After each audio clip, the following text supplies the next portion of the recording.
MD Mamun আপনি লিখেছেন, একজনের জামাই আজ 4 বছর বিদেশে আছেন, এখনো দেশে আসেননি। এখন স্ত্রী তাকে তালাক দিয়ে 1 সপ্তাহ পর বিয়ে বসতে পারবে কিনা?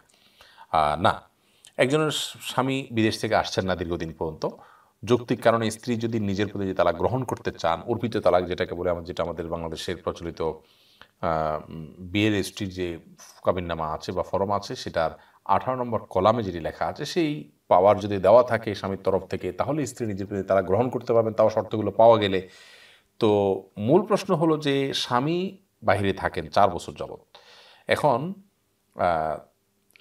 স্ত্রী নিজের প্রতি তালাক গ্রহণ করার শর্ত পাওয়া গেলে সেই শর্ত প্রয়োগ করে তিনি যদি যথাযথ নিয়মে তালাক প্রয়োগ করে বিচ্ছেদ ঘটানো, তারপরও 1 সপ্তাহ পরে তিনি অন্যদের বিয়ে করতে পারবেন না, কারণ তাকে এরপরে ইদ্যত পালন করতে হবে। ইদ্যত পালন 3 মাস যাওয়ার আগ পর্যন্ত তিনি অন্যত্র বিয়ে করতে পারবেন। এখন যদি বলেন যে ইদ্যত তো পালন করতে হয় এই জন্য যে পূর্বের স্বামীর কোনো সন্তান গর্ভে আছে কিনা সেটি প্রকাশ যেন হয়, সেটির জন্য, যাতে করে আরেকজনের বিয়ের মধ্যে আরেকজনের সাথে বিয়ে বন্ধন আবদ্ধ হলো, এখানে সন্তান টাকা এটা নিয়ে ঝামেলা তৈরি না হয়, সেজন্য ইদ্যত পালন করতে বলা হয়েছেন। তিনি তো বিদেশে আছেন 4 বছর পর্যন্ত, তাহলে তো এখানে সন্তান হওয়ার তো সম্ভাবনা নেই।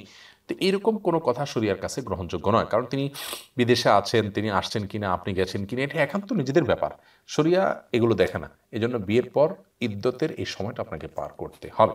ফিতনার আশঙ্কা কতখানি সেটি ভালো করে দেখতে হবে।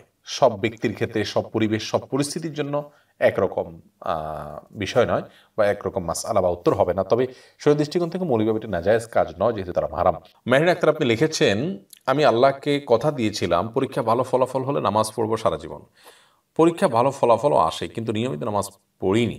এখন আমি পড়াশোনার অনেক খারাপ একটা পর্যায়ে চলে এসেছি, হয়তো এটা ওয়াদা ভঙ্গের ফল। ওয়াদা ভঙ্গের কাফারা হিসেবে আমার করণীয় কি?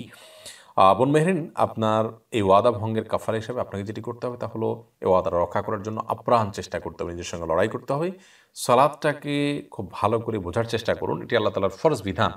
এটি আপনার নিজের বেঁচে থাকার জন্য অক্সিজেনের প্রয়োজন যেরকম, আপনার ঈমান রক্ষা করার জন্য সালাদটা সেরকম। অতএব এটিকে আপনার নিজের জন্য অপরিহার্য করে নেন।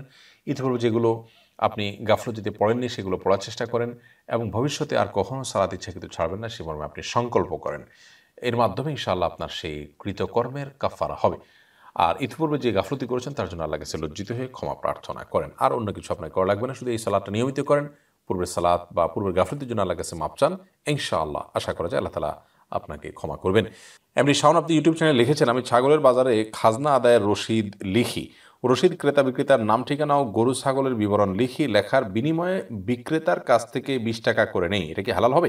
এটা যদি আপনি যেখানে চাকরি করেন সেখান থেকে আপনার জন্য এটা নিয়ম থাকে, তাহলে সবাই জানে আপনার নিয়োগকর্তা এবং যে দিচ্ছেন উভয়ে, তাহলে সেক্ষেত্রে সেটা আপনার জন্য জায়েজ হতে পারে। আর যদি আপনার জন্য বেতন থাকে নির্ধারিত, তারপরও আপনি উপরি ইনকাম হিসাবে এটা তাদের কাছ থেকে নিচ্ছেন, একরকম যেটাকে চাঁদাবাজি টাইপ বলে, সেরকম উৎকোষ বা চাঁদাবাজি টাইপ, তাহলে সেটা আপনার জন্য জায়েজ হবে না।